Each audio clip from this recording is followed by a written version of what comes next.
Hi hello welcome back to వ్యాన్షాన్ couple. ఈరోజు mini vlog ఏంటంటే మేము ఒక హోటల్కి వెళ్ళాము.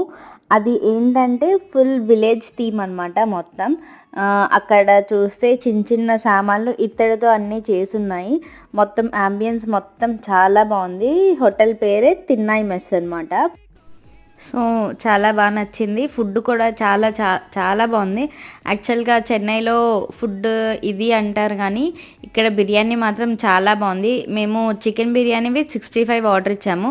చాలా బాగుంది. అంటే డిఫరెంట్ టేస్ట్ అనమాట. మన ఆంధ్ర తెలంగాణ టేస్ట్ కాకుండా చాలా బాగుంది. అండ్ నెక్స్ట్ లాలీపాప్స్ ఆర్డర్ ఇచ్చాము. ఇక్కడ ఓన్లీ డ్రైయే దొరుకుతాయంట. మనకి డ్రై అండ్ గ్రేవీ రెండు దొరుకుతాయి. కానీ చాలా బాగుంది. ఈ రెండు తినేసిన తర్వాత దోశ ఆర్డర్ ఇచ్చాము. దోశ మాత్రం చాలా బాగుంది. అంటే దాని తగ్గ బిల్ కూడా ఉందిలేండి. చాలా బాగుంది. ఈ మినీ వ్లాగ్ కనుక నచ్చినట్టయితే లైక్, షేర్, సబ్స్క్రైబ్ టు వ్యాన్షాన్ కపుల్.